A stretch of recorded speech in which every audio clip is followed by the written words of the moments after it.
네, 1번부터 풀이하겠습니다. 자, 다음 중 회계정책 또는 회계 추정의 변경과 관련한 설명으로서 틀린 것은 무엇입니까? 자, 우리 정책 변경과 추정 변경을 합쳐서 회계 변경이라고 하죠. 자, 기본 강의 때 수업을 했기 때문에 간단한 내용만 좀 보고 문제를 풀겠습니다. 자, 우리 정책 변경이 있고, 그 다음에 추정 변경이 있죠. 자, 정책 변경은 이제 가장 대표적인 사례가 재고자산 평가 방법을 변경하는 것하고 유가증권의 취득단가 산정 방법을 변경하는 것이죠. 그렇죠. 그래서 이제 방법이 변경되면은 일반적으로 정책 변경이 들어온다 이렇게 얘기를 하는데, 그래도 일단 여러분들이 그냥 심플하게 얘기한다면은 이 정책 변경은 이 두 가지가 있어요. 이 두 가지. 그렇죠. 요 두 가지를 제외한 나머지가 시험 문제에서 나오면은요 전부 다 추정 변경이라고 생각하면 됩니다. 그래서 추정 변경은 이제 매출채권에 대한 대손율이 바뀌는 거죠. 그 다음에 감가상각 방법 변경인데, 이게 또 방법이라 되어 있으니까 가끔 이제 여러분들이 정책 변경으로 이렇게 오인하면서, 그렇죠, 정책 변경으로 이렇게 생각하시는 분들이 많은데, 자, 우리 감가상각 방법은 변경하는 것은 이제 그 추정치가 바뀌는 거다 이렇게 보는 거기 때문에 추정 변경으로 이해를 하셔야 됩니다. 그 다음에 삼각대상자산의 내용연수와 잔존가치가 변경된다. 그렇죠. 몇 년 몇 년, 그 다음에 잔존가치는 0에서 10만 원, 20만 원 이렇게 그 가치가 바뀌는 거죠. 그렇죠. 이런 것도 전부 다 숫자가 바뀌는 거기 때문에 우리는 이거를 추정 변경으로 보셔야 되는 겁니다. 그 다음에 재고자산의 진부와 또 순실현 가치가 이제 바뀌는 거기 때문에 추정 변경으로 보시면 되겠다. 그래서 제일 간단한 건 그냥 이 두 가지를 제외한 나머지는 추정 변경이고, 또 추정 변경은 그 스타일 자체가 이렇게 좀 숫자가 바뀌는 그런 이제 특징을 가지고 있다는 거 아시겠죠? 그렇게 이해를 하시면 될 것 같습니다. 그 다음에 이제 회계 처리 방법인데, 정책 변경은 회계 처리할 때 어떻게 하죠? 원칙은 소급법이고 예외가 전진법이었죠. 소급법이란 말은 전기의 재무제표까지 영향을 미치니까 전기의 재무제표까지 제작성한다는 거죠. 근데 전진법은 아니다. 그냥 이번 단기부터 잘하자 그런 얘기예요.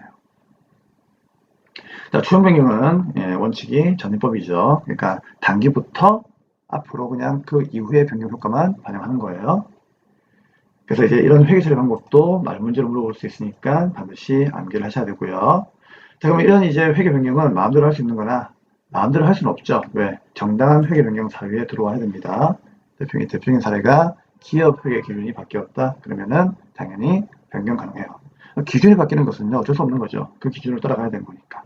근데 여기서 가장 중요한 게 세법이 바뀌었다고 해서 회계 변경이 일어나는 건 아닙니다. 세법과 회계는 상관이 없어요. 달라요. 그렇기 때문에 세법 변경은 회계 변경 사유가 될 수가 없다. 그 다음에 합병, 두 기업이 합병을 했다. 그럼 당연히 뭐다? 회계적인 이제 어떤 나중에 추후에 어떤 회계적인 그런 처리 방법에 모순이 좀 일어날 수가 있기 때문에 그런 경우에는 이제 좀 정당한 방법으로 이렇게 합리적인 방법으로 맞추기 해가지고 회계 변경할 수 있는 거고요. 그 다음에 동종 산업이 채택한 회계 정책이 내가 봤을 때 좀 더 합리적인 거예요. 그럼 우리 회사도 어떻게 한다? 그 합리적인 방법으로 변경이 가능하다는 얘기죠. 그래서 이렇게 이해를 하시면 되겠습니다. 네, 그리고 이제 추가적으로 선생님이 좀 더 보충하자면, 이제 정책 변경하고 추정 변경이 동시에 진행되는 경우가 있다고 했죠. 그럴 경우에는 무엇을? 정책 변경을 우선적으로 진행하고 그 다음에 추정 변경을 나중에 진행하는 겁니다. 그래서 first, second 이렇게 이해를 해주시고요. 또 이런 경우도 있죠. 이게 정책 변경인지 추정 변경인지 좀 애매모호한 경우가 있다는 얘기죠. 그때는 무엇으로 본다? 추정 변경으로 본다 그런 얘기예요. 그래서 이 내용까지 꼭 기억하셔야 됩니다. 자, 그러면 이제 문제 풀어볼 건데, 자, 틀린 게 뭐냐? 1번. 회계 추정 변경은 소급법 아닌데, 정답은 1번이죠? 틀렸죠? 왜? 회계 추정 변경은요, 원칙, 뭐라고요? 소급법이 아니고 전진법이죠. 방금 선생님이 여기 얘기했죠? 전진 적용이에요. 그러니까 단기와 단기 이후에 변경 효과만 반영하는 겁니다. 그래서 정기분 재무제표는 제작성하지 않습니다. 그래서 1번이 틀렸으니까 1번 답 바로 나왔고요. 다음 2번. 정책 변경과 추정 변경이 동시에 이루어진대요. 그럼 선생님이 아까 뭐라고 했죠? 그렇죠. 정책 변경 먼저 하고 추정 변경 나중에 하라고 했죠. 그래서 정책 변경이 먼저 계산돼야 되겠다. 그 다음에 3번. 회계 변경 효과를 정책 변경과 추정 변경으로 구분이 불가능하다면, 그때는 애매모호하다면 어떻게 한다고요? 그렇죠. 추정 변경으로 보시면 됩니다. 4번. 정책 변경을 반영한 재무제표가 좀 더 실효성이 있고 그 다음에 목적 적합한 정보를 제공한다면은요, 정책 변경을 병행할 수가 있다. 그렇죠. 우리가 이제 이렇게 합병이라든지 그 다음에 동종 산업이 이제 어떠한 회계 정책을 선택하고 있는데 그 선택한 방법이 좀 더 합리적이라면 어떻게 한다? 합리적이라면 그 합리적인 방법으로 변경할 수가 있다. 그런 얘기예요. 그래서 맞는 말입니다. 자, 그래서 답은 1번이고요. 자, 이제 2번 문제 보도록 하겠습니다. 2번. 다음 중 유형자산의 취득 시 회계 처리가 가능한 설명으로서 틀린 것은 무엇입니까? 자, 1번입니다. 유형자산을 취득하는 과정에서 국공채권을 불가피하게 매입하는 경우에 해당 채권의 실제 매입가액과 채권의 공정가치 차익은 해당 유형자산의 지원가에 포함한다.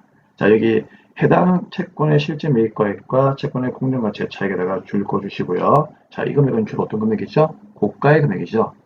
자, 우리 유형자산은 특히 부동산이나 그 다음에 자동차 같은 경우, 그러니까 토지, 건물, 자동차 이런 것들은 보통 구입하게 되면은 내 거라고 등기를 해야 돼요. 그렇죠? 그 등기하려면요 무조건 뭐다? 국공채를 구입을 해야 돼요.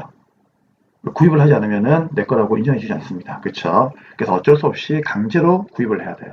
구입하게 되면은 일반적으로 공정 가치보다 더 어떻게 구입한다고 했죠? 높은 가격으로 구입한다고 했죠. 그렇죠? 그 얘기를 하는 거예요. 그럼 당연히 이제 국공채는 채권이니까 구입을 할 때, 자, 뭘로 분기하면 단기 매매 증권이나 매도강 증권이나 만기 보유 증권으로 분기하시면 돼요. 그건 어차피 문제에서 주기 때문에 우리가 신경 쓸 부분이 아니죠. 근데 그러면 이제 그 금액을 어떻게 결정할 거냐? 문제에서 주어지는 금액이 보통 보다 공정가치, 현재가치, 이런 금액으로 분기하시면 되는 거죠. 근데 그 금액보다 더 높게 고가로 구입한단 말이에요. 그렇죠? 그 고가로 구입하는 경우에 금액이 바로 차익이에요. 그럼 이 차익은 어떻게 한다고요? 당연하죠. 유형자산의 원가에다가 포함을 해야 됩니다. 알고 있죠? 그래서 이런 분계 잘 하시는 분들은 알고 있는 내용인 겁니다. 그래서 1번은 맞는 거고요. 2번. 건물의 증여로 취득하는 경우에 추정원가를 계산하지 않는다. 이게 틀렸죠. 자, 왜 틀렸습니까? 여러분, 건물을 증여받는다는 얘기는 자산 수증이익이죠. 심플하게 얘기할게요. 자산 수증이익은 여러분들 분개합니까? 안 합니까? 분개하죠. 분개를 한다는 얘기는 취득원가를 계산한다는 얘기예요. 그렇죠? 그래서 공짜로 받더라도 건물을 내가 하나 받았다. 그러면은 차별에 뭐 건물로 분개하죠. 그때 금액은 그렇죠. 증여받은 그날의 공정가치로 분개하면 되는 거죠. 그래서 취득원가를 계산해야 되는 겁니다. 그래서 틀린 것은 2번이 되겠네요. 3번. 건물을 신축하기 위하여 사용 중인 기존 건물을 철거했다면은 이 철거한 건물의 철거 비용은 전액 어떻게 한다? 단기 비용으로 처리를 해야 되겠죠. 당연한 겁니다. 그렇죠? 그 다음에 이제 정부 보조금으로 자산을 취득할 때 해당 정부 보조금은 자산의 취득원가에서 차감하는 방식으로 기재를 해야 되겠죠. 맞습니다. 그래서 이거는 이제 기본 강의가 좀 여러분들이 잘 되어 있다면은요, 다들 이해할 수 있는 거니까 한번 이해해 보시고 정답은 2번이 정답이 되겠습니다. 다음 3번입니다. 3번. 다음 중 무형자산에 대한 설명으로 틀린 것은 무엇입니까? 자, 1번 볼게요. 무형자산의 상각 방법에는 정액법, 유효이절법, 아니죠. 이거는 사채의, 그쵸. 그 할인 발행 자금과 할증 발행 자금을 생각하는 방법이죠. 그래서 유효이절법은 감가상각 방법이 아니에요. 그래서 이게 지금 틀린 게 바로 나왔네요. 그래서 1번이 정답이 되겠습니다. 그래서 무형자산 상각 방법은요, 유형자산하고 똑같아요. 누구? 정액법, 종율법, 연수학계법, 생산량 비례법 등이 있는 겁니다. 유효이절법은 아니에요. 그리고 이제 무형자산은 여러분들 눈에 안 보이니까 이제 우리 전산회계 1급 때 배웠죠. 눈에 안 보이니까 합리적인 방법을 선택할 수 없다면 무슨 법? 정액법으로 생각한다. 알고 있죠? 그리고 이제 웬만하면 내용 연수는 20년 넘지 말고 눈에 안 보이니까 잔존가액은 없는 것으로 한다. 그런 내용들도 정리를 좀 하시는 게 좋습니다. 그래서 1번이 틀린 거고요. 2번. 내부적으로 창출한 영업권은 무형자산으로 인식할 수 없다. 당연한 거죠. 영업권은 내가 만들 수 없어요. 영업권은 무조건 돈 주고 사야 돼요. 이해되겠죠? 내부적으로 창출했다는 얘기는 내가 만들었다는 얘기예요. 영업권은 합병을 할 때 돈을 주고 사야 되는 거기 때문에 절대로 내가 내부적으로 만들 수가 없어요. 만들 수는 있겠죠. 하지만 회계 기준에서는 인정하지 않겠다는 얘기입니다. 자, 세 번째, 무형자산에 대한 지출로서 과거 회계연도에 비용으로 인식한 지출은 그 후의 기간에 무형자산의 원가로 인식할 수가 없다. 맞는 말이죠. 당연히 뭐 과거에 비용으로 인식했다면요, 원가로 인식할 수 없는 게 당연한 거고요. 그 다음에 이제 4번에 무형자산의 상각대상 금액은 그 자산의 추정 내용연수 동안 체계적인 방법에 의하여 비용으로 배분한다. 그냥 뭐 비용으로 배분하는 것이 감가상각이니까 당연히 맞는 거죠. 네, 맞는 거니까 드린 것은 1번이 되겠습니다. 다음 4번 문제 보겠습니다. 야, 4번은 그냥 우리한테 점수를 주는 거죠.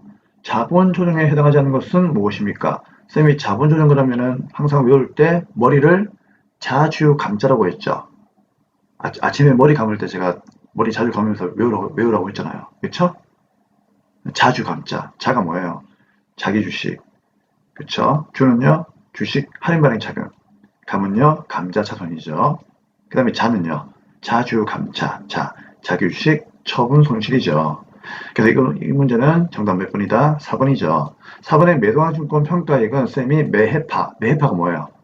매도항증권 평가손익, 해외 사업 환산 손익, 파생 상품 이런 거 나오면은 기타 포괄 손익 누계이라고 했죠. 그렇기 때문에 정답은 4번 되겠습니다. 1급 수준이기 때문에 쌤이 별도로 필게 되지는 않겠습니다. 쉬운 내용이었어요. 자, 이제 5번 문제 풀어보도록 하겠습니다. 자, 5번 문제는 잠시 그림을 좀 보도록 하죠. 자, 다음 중 사례 회계 처리에 관한 설명으로 가장 틀린 것은 무엇입니까? 라고 나와 있는데, 자, 이런 문제 나오게 되면은요, 여러분들 분개하시면 되죠. 사례 자체가 그냥 거래니까 분개하시면 되는 거예요. 자, 그럼 2020년도 3월 1일부터 분개하겠습니다. 10,000달러 상당의 제품을 해외에다가 외상으로 판매했답니다. 적용 환율은 1달러에 1,000원이 되겠습니다. 자, 우리 이런 문제 나오게 되면은요, 항상 어떻게 하면 된다?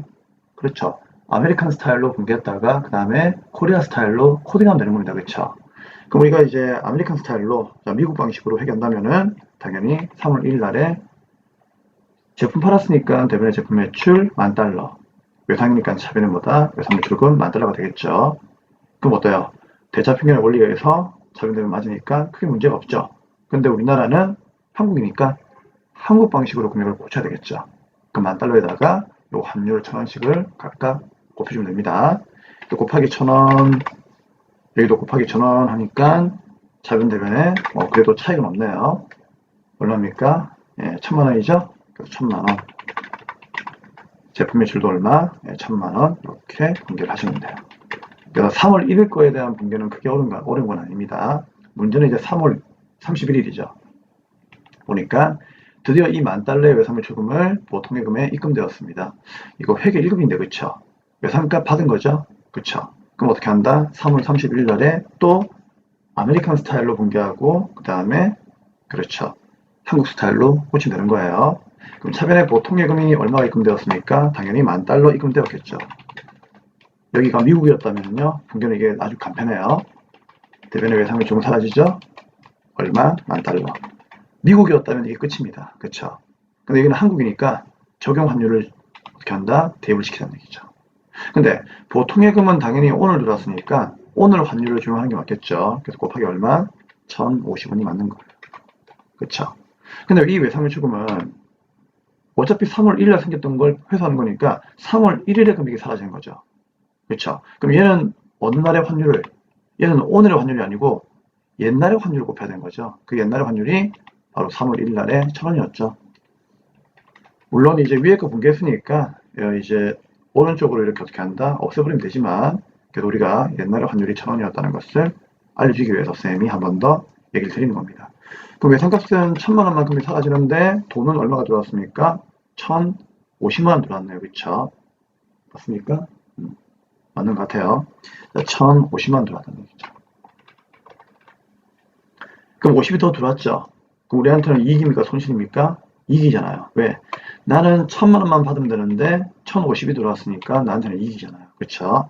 이런 이익을 외환차익이라고 하죠.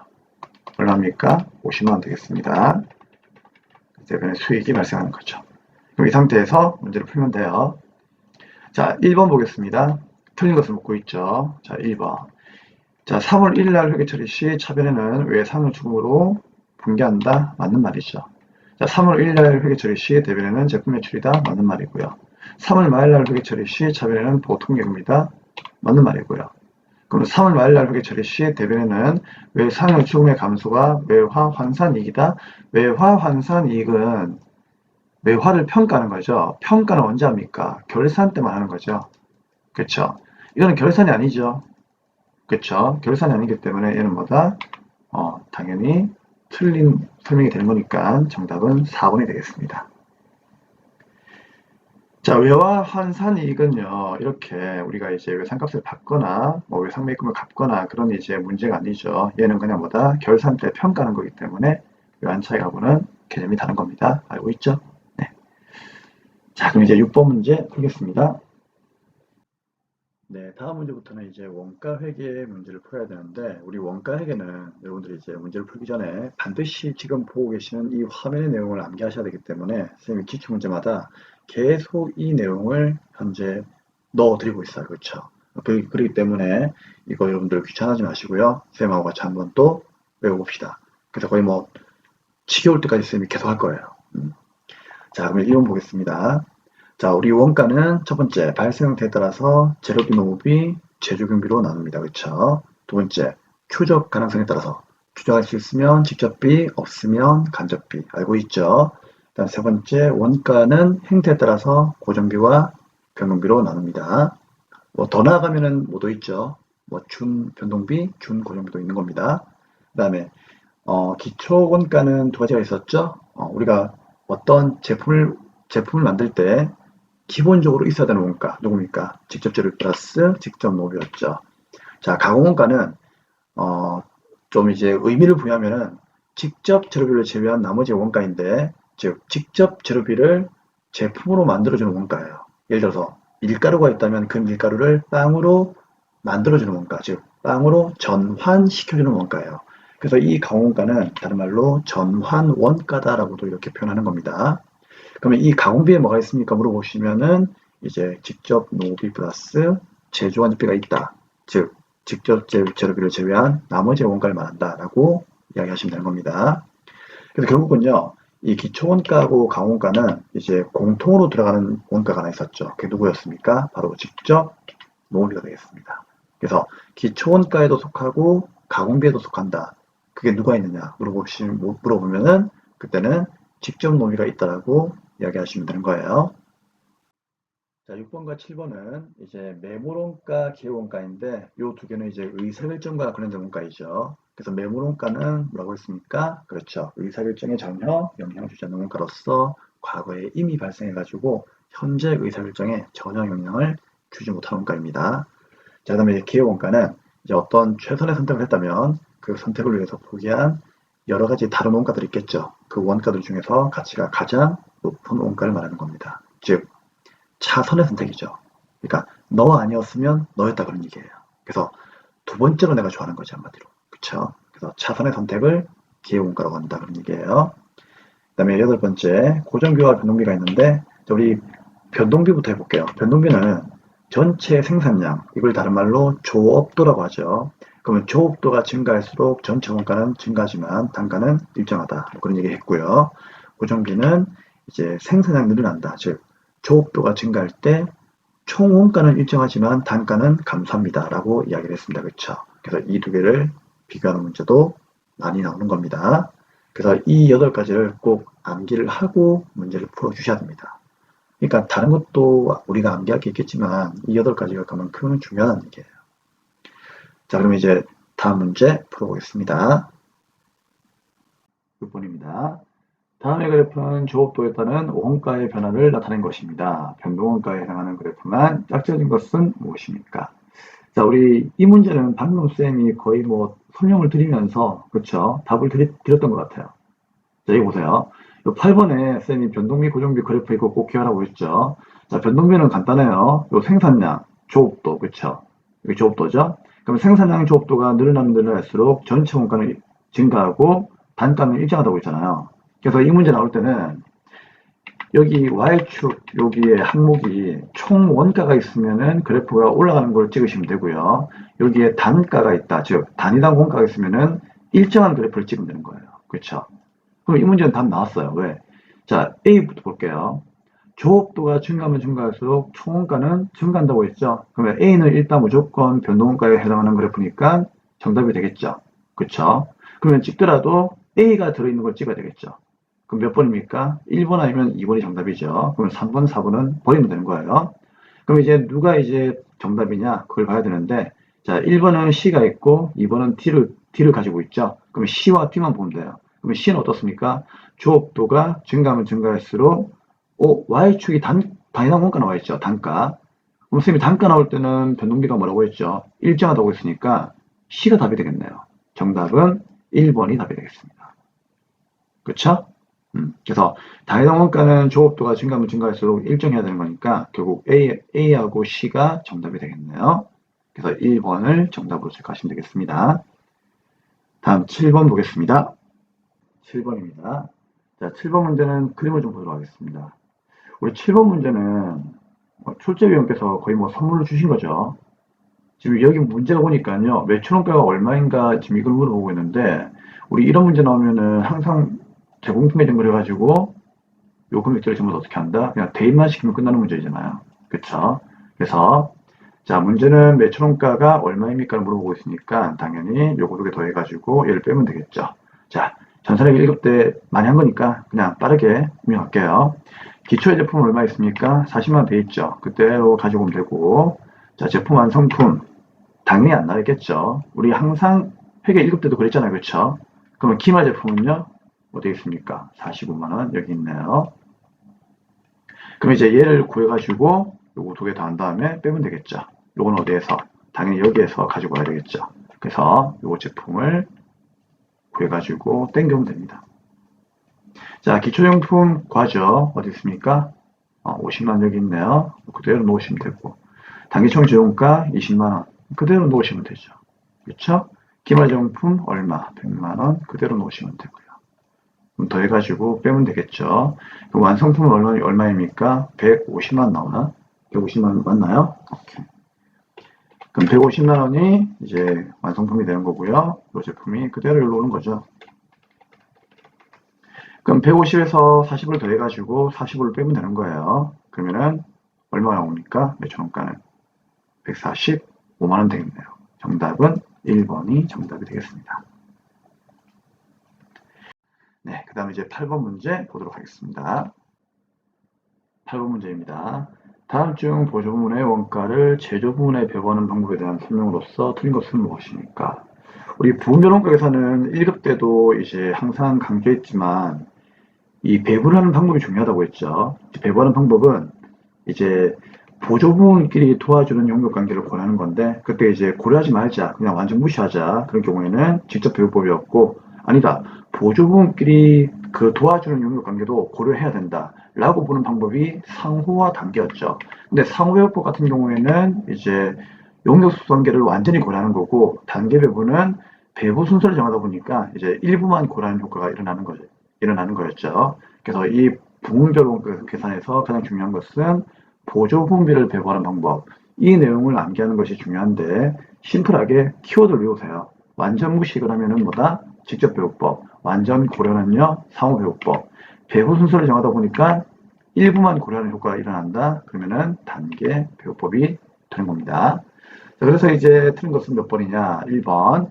직접 배우법은 보조분끼리 행해지는 용역 관계를 무시한다고 되어 있죠. 무시하는 거니까 완전 무시. 맞는 말이죠. 자, 2번. 단계배분법은 배부 순서를 정해가지고 그 순서에 따라서 보조부분 원가를 다른 보조부분과 제조에다가 단계적으로 배분하는 방법이다. 맞는 말이죠.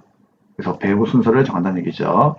그 다음에 3번. 상호배분법은 보조부분 간의 용역 관계를 완전히 고려하는 방법이죠. 완전 고려. 맞죠? 완전 고려. 맞는 말입니다. 그럼 1번, 2번, 3번은 읽어보니까 맞는 말이고요. 4번은 뭐라 되어 있습니까?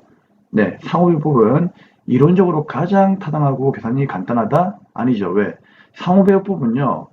보조금끼리의 용역 관계를 완전히 고려해야 되기 때문에 가장 계산이 복잡한 방법이었죠. 가장 간단한 방법은 누구였습니까? 네, 1번이었습니다. 그렇죠? 그래서 정답은 네, 1번이 정답이 되겠습니다. 미안합니다. 1번이 아니고요.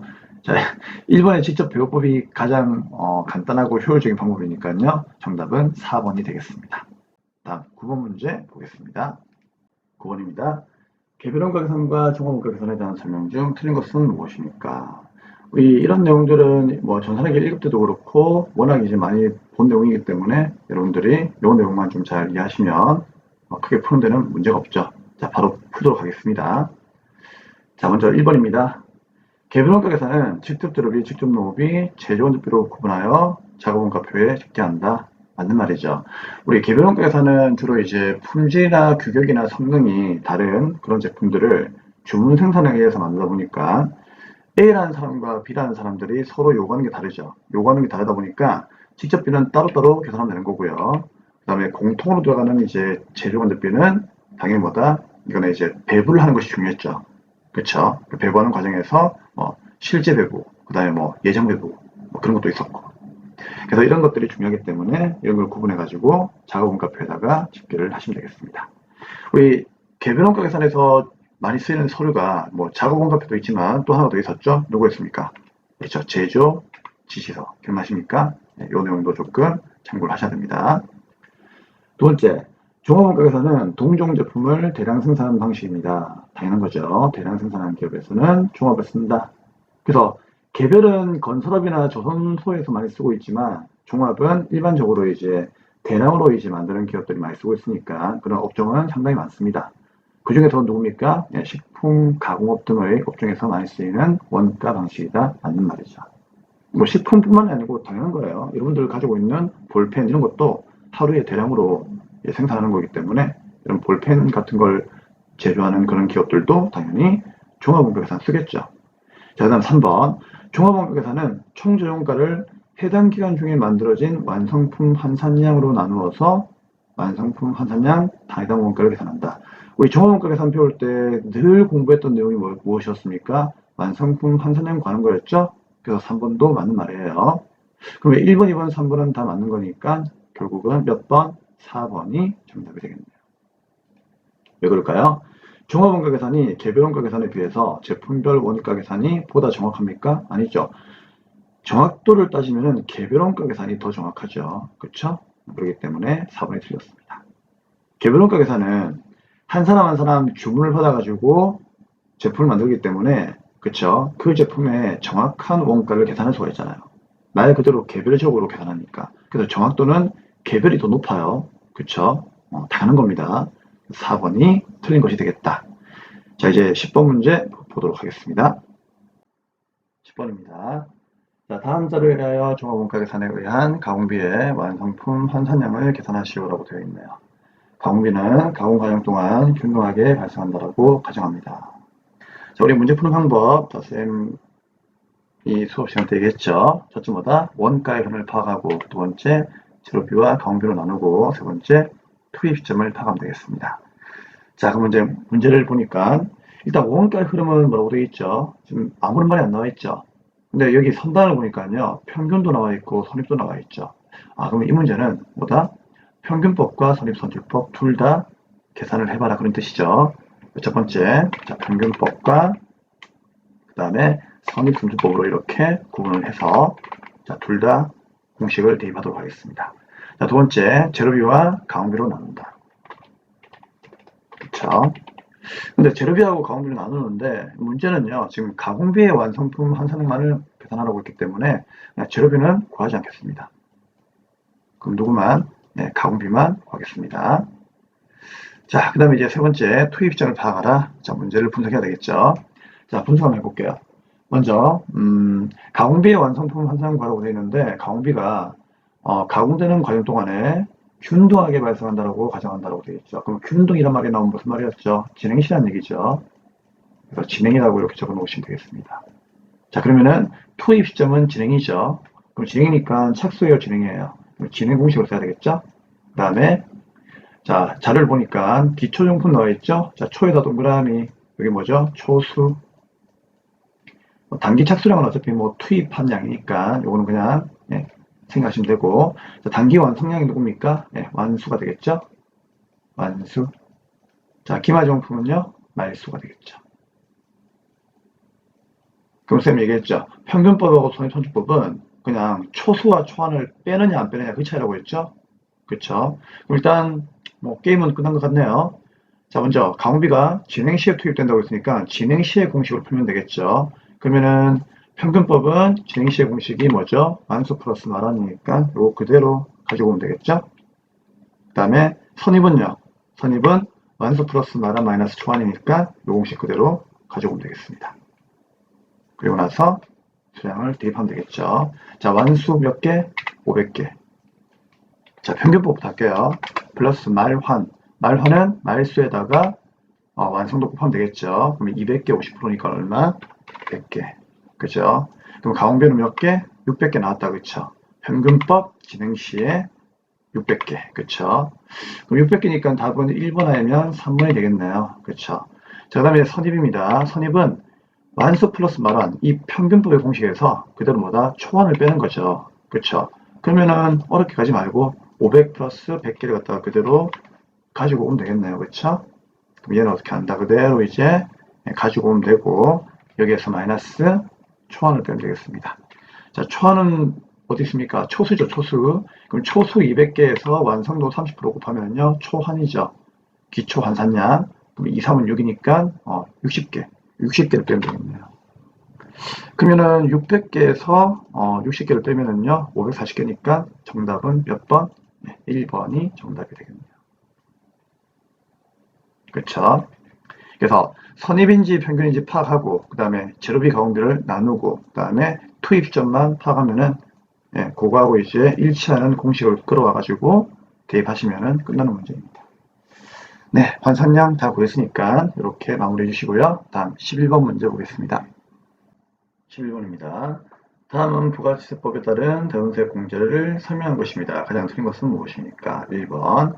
재원화 용역을 공부한 후에 그 공부일로부터 5년이 지난 날이 속하는 과세기간에 대한 확정신고 기한까지 대손이 확정되어야 합니다. 이게 2019년도까지는 이게 맞는 말이었어요. 근데 2020년도에서는 이제 세법이 개정되었죠. 그래서 이제 5년에서 10년으로 늘었습니다. 그래서 10년이 지난 날이 속하는 과세기간 확정신고 기한까지 대손이 확정되면 되는 거예요. 그래서 1번이 틀린 말이 되겠죠. 그렇죠? 그래서 요즘에 이제 워낙 사업자들이 힘들다 보니까 이제 대손이 너무나 발생을 많이 하고 있어요. 그래가지고 이거에 대한 이제 대손세 공제를 이제 좀 기간을 늘린 거예요. 5년에서 10년으로 늘린 겁니다. 그쵸? 그렇기 때문에 1번이 틀린 거예요. 자, 그다음 이제 2번입니다. 채무자의 파산, 강제집행, 사업의 폐지, 사망, 실종, 행방불명으로 인하여 회수할 수 없는 채권은 대손 사유의 요건을 충족하여 대손세 공제를 청구할 수가 있습니다. 맞는 말이죠. 대손 사유에 이 내용이 들어가기 때문에 여러분도 알고 있을 거라고 믿습니다. 자, 3번. 대손세 공제는 일반 과세자에만 적용되고 간이과세자에는 적용이 안 됩니다. 간이과세 사업자는 그 납부세액을 구하는 그 산식 자체가 일반 과세자하고 좀 다르죠. 그렇죠? 얘들은 공급 대가에 대해 가지고 이제 세율을 적용하기 때문에 간이과세자의 경우에는 대손세 공제를 적용할 수가 있는 그런 이제 상황이 못 돼요. 그러니까 산식 자체가 조금 이제 좀 애매모호해요. 그러다 보니까 간이과세 사업자는 적용을 하지 않겠다. 그런 내용입니다. 다음 4번. 부가세 확정신고서에 대손세 공제, 변제 신고서와 대손 사실 등을 증명하는 서류를 첨부하여 관할세무서에 당연히 제출해야 되겠죠? 그래서 여러분들 실무 시간 때 대손세 공제 신고서 작성 열심히 한 거 아닙니까? 그쵸? 당연한 겁니다. 그래서 정답은 1번이 틀린 것이 되겠습니다. 다음 12번 문제 보도록 하겠습니다. 12번입니다. 다음 중 부가세법상 재화 또는 용역의 공급으로 보지 않는 것은 무엇입니까? 1번 채무불 이행으로 담보물이 변제에 충당된 경우. 자, 여러분 우리 담보는요 공급이 아니기 때문에 원래는 재화의 공급이 아니죠. 그렇죠? 그러면 1번이 답이 아닙니까? 라고 할 수 있는데 담보는 당연히 공급이 아니에요. 근데 이 담보를 가지고 어떻게 했다? 채무 변제에 충당을 했대요. 무슨 말인가 하면은 담보를 맡기고 돈 빌렸는데 내가 더 이상 돈이 없으니까 내가 맡긴 그 담보를 가져가라는 얘기죠. 그렇죠? 그러면은 이 말은 돈을 빌린 게 돈이 들어온 거고 담보를 가져가라. 담보를 판매한 거예요. 그렇죠? 그러면은 돈을 갖고 담보를 넘겼으니까 이건 뭐다? 재화의 공급으로 보는 거예요. 그래서 이런 경우에는 과세가 되는 겁니다. 그래서 담보 자체는 공급이 아니지만 담보를 가지고 채무를 갚았다면 그건 공급으로 보인다는 얘기예요. 팔았다 그래 보는 거죠. 당연한 겁니다. 2번. 사업자가 펴갈 때 당초 매입세액이 공제된 자기 생산 취득자 중 남아있는 재화. 다른 말로 폐업 시 잔존 재화죠. 그쵸? 얘는 간주 공급이죠. 간주 공급은 여러분들 어차피 공급이잖아요. 그렇기 때문에 2번은 공급이 맞는 거고요. 3번. 사업자가 당초 매입세액 공제가 된 자기 생산 취득자를 사업과 직접적인 관계없이 자기의 개인적인 목적으로 사용했다는 얘기죠. 내가 판매하는 물건을 내 개인적으로 쓰는 거예요. 이런 경우는 뭐다? 당연히 간주 공급이죠. 개인적 공급이에요. 그래서 2번과 3번은 간주 공급이니까 당연히 재화의 공급을 부른 거죠. 다음 4번. 자, 질권, 저당권 또는 양도담보의 목적으로 동산, 부동산 및 부동산상의 권리를 정하는 경우. 자, 이런 경우는 재화의 공급이 아니죠. 자, 왜 그런가 하면요. 담보기 때문에 담보. 그렇죠? 담보기 때문이에요. 뭐, 한 예로 이제 양도담보에 대해서 좀 볼 건데, 이 양도담보가 뭔가 하면요. 부동산을 돈 빌리면서 소유권 자체를 아예 넘기는 거예요. 그렇죠? 소유권 자체를 넘기는 거지만, 나중에 이제 우리가 채무를 변제하게 되면은 다시 그 소유권을 내가 가지고 올 수 있어요. 그래서 소유권을 넘겼지만 다시 가져올 수가 있기 때문에 이건 뭐다? 그냥 담보처럼 보는 거예요. 그래서 이런 경우는 부가세법상 재화의 공급으로 보지 않겠다. 정답은 4번이 되겠습니다. 자, 13번 문제 보겠습니다. 네, 13번입니다. 다음 중 부가세법상 공제가 되는 매입수익이 아닌 것은 무엇입니까? 자, 1번. 전자상계안서 의무발급 사업자로부터 발급받은 전자상계안서로서 국세청장에게 전송되지 아니하였으나 발급한 사실이 확인되는 경우 당연 매입수익. 자, 1번은 뉘앙스가 일단 내가 매입을 한 사람이죠. 그쵸? 그리고 사업자로부터 어떻게 했다고요? 발급을 받았대요. 뭐를? 전자상계안서를. 그러면 매입세 공제가 돼요. 끝이에요, 이걸로. 그럼 쌤, 국세청장에게 전송이 안 되었습니다. 이거 어떻게 하죠? 이거는 나한테 물건을 판매한 그 판매자의 의무이지 나의 의무가 아니죠. 그래서 이건 뭐다? 판매자의 사정이지 내 사정이 아니다. 그렇기 때문에 나는 그냥 매입세 공제 받으면 되는 겁니다. 다음 두 번째, 매입차별 세운간서 합계표를 경정청구나 경정시에 제출하는 경우에 당해 매입세. 자, 우리가 예를 들어서 뭐 1기 확정 신고를 했어요. 그래가지고 뭐 1기 확정 신고 다 끝내고 신고서도 제출 다 했습니다. 그쵸? 근데 한 1년, 2년, 3년 지났어요. 그때 뭐라? 매입세액이 또 나오는 거예요. 그쵸? 그럼 어떻게 한다? 세무서에다가 다시 경정청구를 통해 가지고 매입세 공제를 해달라고 별도로 신청할 수 있어요. 이해되겠죠? 그걸 우리가 경정청구라고 해요. 근데 이 경정청구가 예전에는 이게 3년이었는데요. 지금 이제 5년으로 올랐죠? 5년으로 연장되었어요. 그래서 국세기부법상 5년 이내, 5년 이내에 경정청구하시면은 매입세 공제를 받을 수가 있습니다. 아시겠죠? 물론 이거는 그 과세표준 확정 신고를 하신 기업들만 공제가 되는 거지, 과세표준 확정 신고를 하지 않았다면 경정청구는 할 수 없어요. 아시겠죠? 그래서 과세표준 신고서를 제출한 경우에만 한해가지고 5년 이내에 공제가 되는 겁니다. 자, 다음에 이제 세 번째, 예정신고 시 매입차별 세운대한 설계표를 제출하지 못하여 해당 예정신고 기간에 속하는 과세기간에 확정신고 시에 제출하는 경우에 당해 매입세, 당연히 공제가 되는 거죠. 우리 그거 알잖아요. 부가세 신고서 작성할 때 예정신고 때 누락했다. 그럼 언제? 확정신고 때 그냥 제출하면은 당연히 공제가 되었죠? 그 얘기하는 겁니다. 그래서 우리가 실무를 이렇게 열심히 공부했잖아요. 그쵸? 자, 다음 4번. 공급 시기 이후에 발급받은 세원기한서로서 해당 공급 시기가 속하는 과세기간에 대한 확정 신고 기한이 지난 후에 발급받은 경우 당해 매입세. 정답은 4번이 공제가 되는 거죠. 자, 우리가 공급 시기 이후에 세원기한서를 발급받아도 매입세 공제가 됩니다, 여러분. 아시겠죠? 근데 언제까지만? 확정 신고 기한까지만 발급받으시면 되는 거예요. 이해되겠습니까? 근데 얘는 확정 신고 기한을 뚫었잖아요. 지나버렸죠. 그때는 발급받아봤자 의미가 없습니다. 그래서 이런 경우는 공제가 안 된다 그런 얘기예요. 그래서 확정 신고 기한까지 발급받은 경우는 되는 겁니다. 이해되겠죠? 답안에 이 내용을 잘 보시면 되겠습니다. 자, 이제 14번 문제 풀이하겠습니다. 네, 14번입니다. 자, 14번부터는 소득세법이죠. 네, 소득세법은 항상 얘기하지만 외울 게 많아요. 그쵸? 그걸 다 어떻게 외웁니까? 그래서 아는 거 풀고 모르는 거는 그냥 찍으시면 돼요. 자, 14번 보겠습니다. 다음 중 소득세법상 이자소득 총수입 금액의 수입시기에 대한 설명으로서 가장 옳지 않은 것은 무엇입니까? 자, 정답만 그냥 보고 가도록 하죠. 정답은 2번입니다. 자, 비영업 대금의 이익은 일반적으로 누굴 얘기하는 거죠? 얘가 이제 회계에서 말하는 단기 대금이에요. 그쵸? 또는 뭐 장기 대금. 누군가에게 그냥 돈을 빌려준 거죠. 그럼 이런 이제 이자 소득은 언제가 귀속 시기, 즉 수입 시기가 되느냐? 그냥 심플하게 약정일이죠. 그쵸? 약정일. 그래서 약정에 의한 이자 지급일이 원칙이기 때문에 얘는 약정일 이후에 실제 이자 지급일 돼 있죠. 약정일 이후가 아니고요. 그냥 약정일이에요. 정답은 2번이 되겠습니다. 그래서 일반적으로 이제 이자 소득은요, 잘 모르겠다 싶으면요, 그냥 약정일로 가세요. 아시겠죠? 여기 3번 한번 보세요. 김영채권의 이자와 할인액도 약정. 그쵸? 뭐 여기 3번도 어떻습니까? 그렇죠? 약정일. 이렇게 약정일. 그래서 약정일로 하시면 되겠다. 자, 이제 15번입니다. 다음 중 소득세법상 원천징수 대상 소득이 아닌 것은 무엇입니까? 자, 기타 소득도 원천징수하죠. 로또. 나중에 여러분들 로또에 당첨되시면은요, 은행에서 세금 떼고 당첨금 주는 거 알고 있죠? 그 다음에 퇴직소득, 당연하죠. 우리가 퇴사할 때 회사에서 원천징수합니다. 자, 그 다음에 이제 근로소득은 당연한 거고요. 자, 양도소득. 양도소득 같은 경우에는 이제 우리가 이제 부동산을 거래하는 거죠. 부동산을 판매한 사람이 직접 뭐다 확정 신고해야 됩니다. 그래서 양도소득은 원천징수 대상 소득이 아니에요.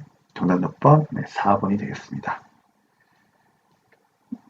네, 다 했습니다. 이상으로 93회 전산생물 2급 이론 문제 풀이를 마감하도록 하겠습니다. 자, 여기까지 복습 많이 해주시고요. 자, 다음 강의 94회에서 뵙도록 하겠습니다. 감사합니다.